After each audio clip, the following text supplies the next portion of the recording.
Hi. Hi, beautiful. Hello, baby cakes. Good morning. Good morning, everyone. Amy with 100 Plus Abandoned Dogs of Everglades, Florida with Baby Cakes here in Loxahatchee, Florida from our rescue house. If you can see me, let me know you're there. Don't be shy and let me know if I'm clear, please. Thank you.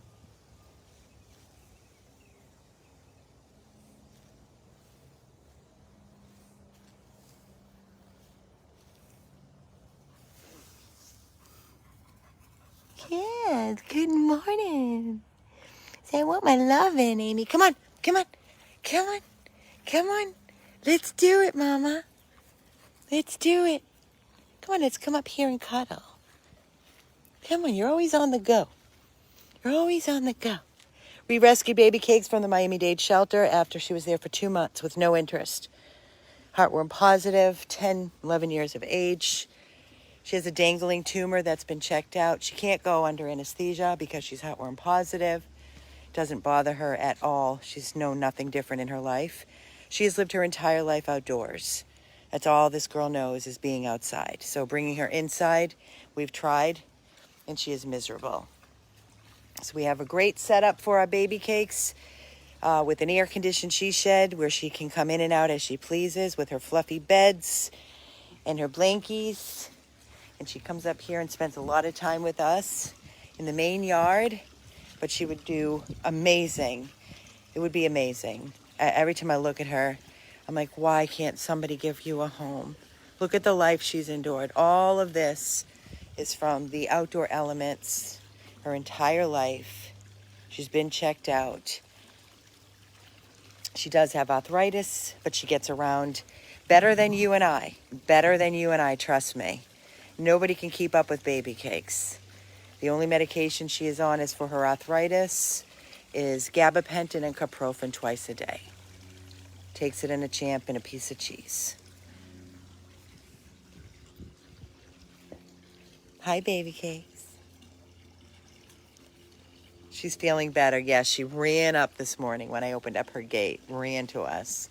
Some days, it's like humans, guys. If you are not feeling great, you're going to be a little slow moving. I know I have days like that. And then other times I feel like a kid again.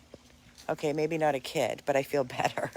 So some days she's great and other days she's just slow moving.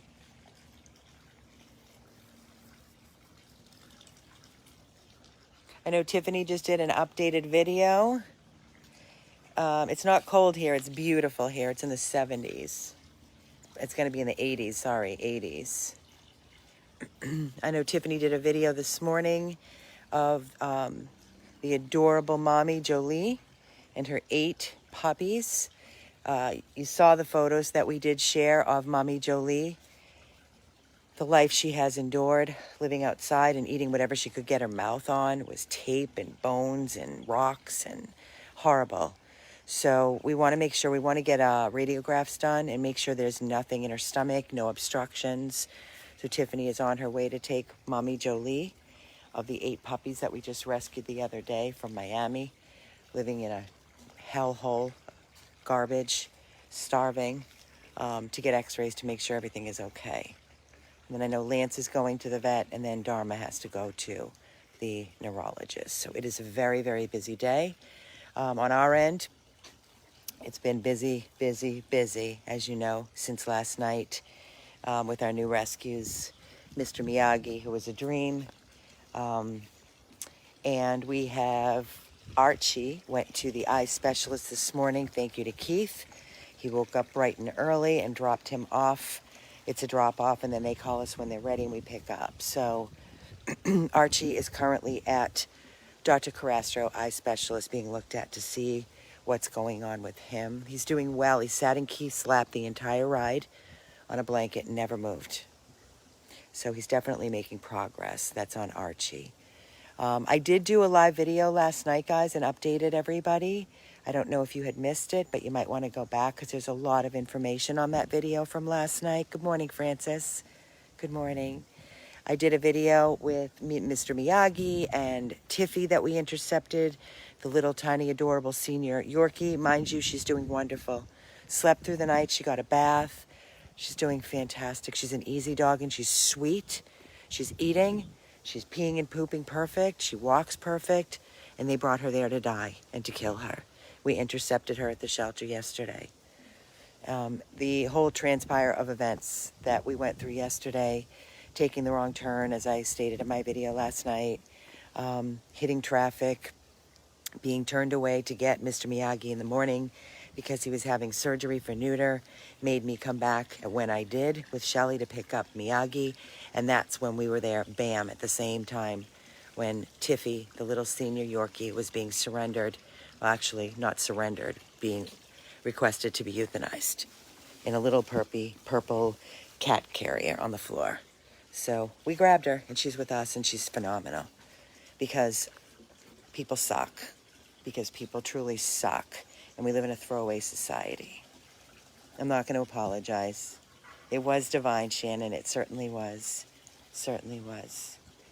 And as I stated, Joey and I'm just watching. I'm following Babycakes around. Babycakes, come on. Joey and Boss went to the eye specialist yesterday. They were there all day. And thank you to Carol, my wife, and Keith, while Shelly and I were picking up Miyagi and bringing Abby Rose home, which, by the way, she's doing phenomenal. I spoke to her mommy, Courtney. She had a great night, great morning. She's doing great. Carol and Keith went and picked up Boss and Joey from the eye specialist late before they closed. Actually, they just made it. They waited for them because of traffic. So we got them looked at. Boss, who is completely blind, and Joey, who was blind. Both of them had their exam and their testing done on their retina and their lenses. And Dr. Carrasco said that they are both, Boss and Joey, are both candidates for one eye to have cataract surgery. So they are both going to see. If that is not the most amazing news, I don't know what is better than that. I don't have any estimates yet on what the bill will be for their surgery, but I am not even thinking about it because I don't care what I have to do. We will get it covered. There's not even a question. They're getting their surgery. They're getting their surgery.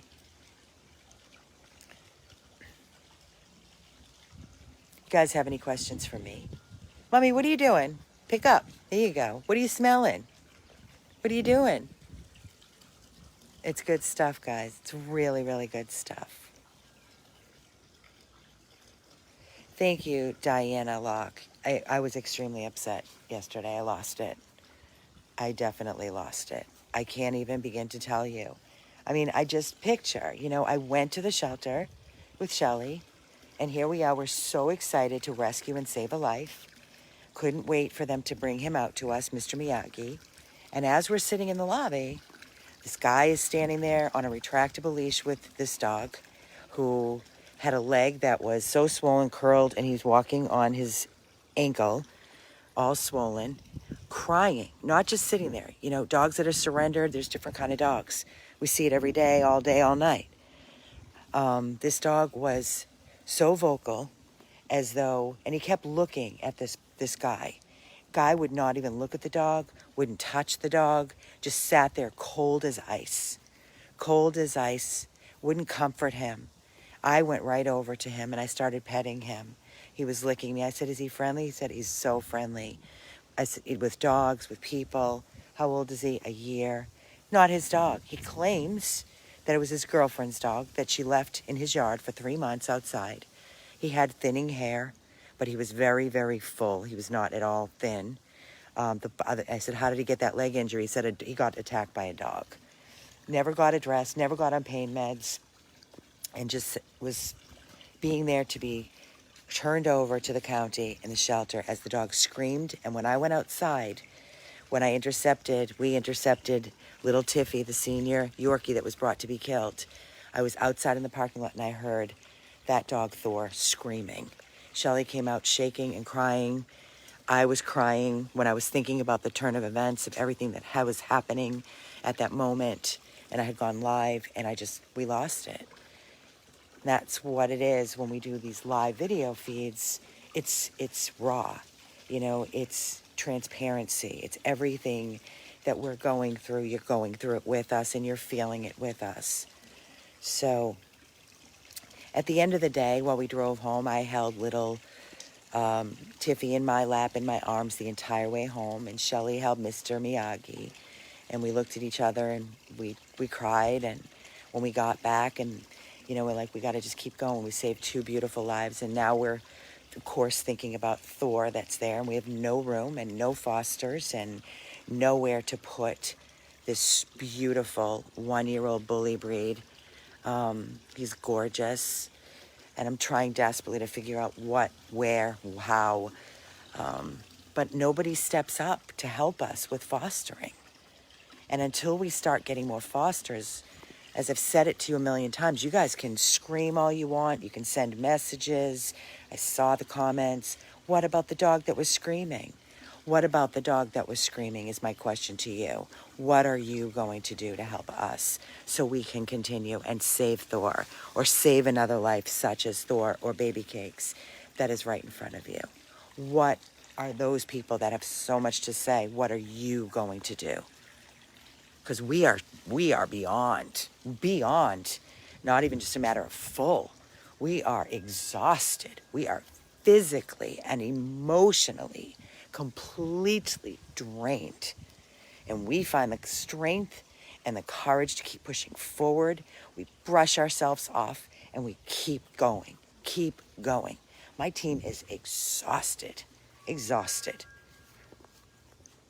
So if anybody can help, don't be shy. Reach out.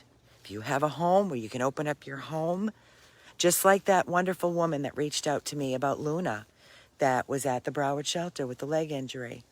That's why I pulled Luna, because she said, Amy, I am committed. I am committed 1,000,000%. I will take her immediately. I will take her to appointments. I will adopt her. I will do whatever.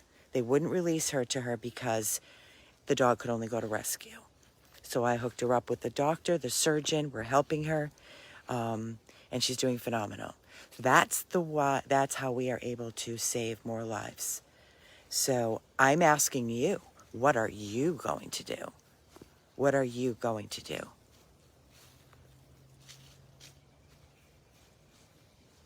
It's right. It doesn't cost you anything to foster. Doesn't cost you a penny. What does it cost you? Your love. Making sure that baby, whatever dog you foster, is loved, taken care of. We cover everything. Every penny. You don't need to buy food. You don't need to buy beds. You don't need to buy a thing. Nothing. So please consider becoming a part of the solution and foster. Thor needs us. He's haunting me. If you saw him, I'm sorry I didn't go live and do a video while I was listening and watching all this, because it probably would save his life. You're only going on my words, my heart, what we had to see, what we had to view. And the shelter's a very scary place. Very, very scary place. So I'm going to try reaching out to other friends of mine that are in rescue that I trust and love. There's not many. And see if they can help. And I'll raise all the money and cover whatever cost it is. I just need a place for this boy to go. He's haunting us. But until somebody reaches out to us and it says that they can foster, I can't do anything about it. The whole shelter is bursting. You pull up to that shelter and all you hear is barking and crying from every kennel. And you walk those kennels and every dog is looking at you like, please help me. Please save me. It just happens that dog Thor was in the lobby when we were there, just like Tiffy. Shelters do not help with injuries, no. Rescues are responsible and they incur all the costs of whatever the dogs need, which really sucks, really. I mean, because they're so, they receive so much money to keep going. We don't. We depend on all donations, through our supporters, and we don't have grants. Occasionally we get, a nice check from a foundation, but we can't depend on that. We depend solely on you, truthfully. You don't see us running and doing a ton of fundraisers anymore because we don't have the time and we just don't have the manpower. Everybody's exhausted, not to mention the whole COVID thing that went on. So it's all you. It's all you.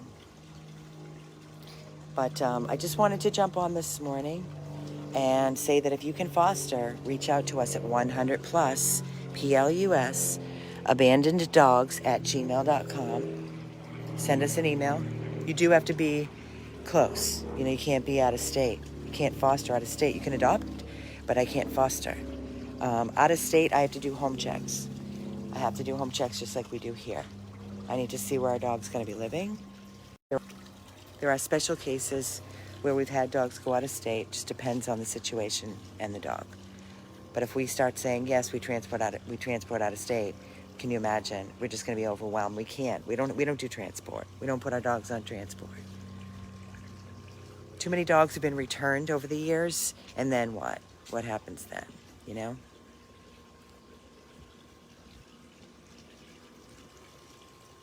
All right, guys, I am going to shut down.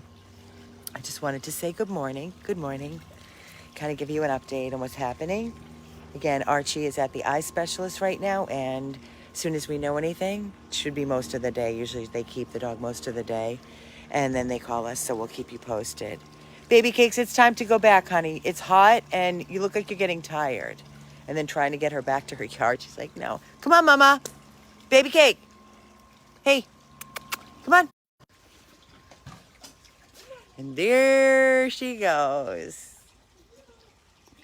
Good girl, Babycakes. Good girl. Thanks, Keith.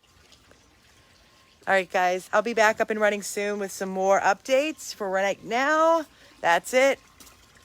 And happy Friday. 100 plus abandoned dogs of Everglades, Florida.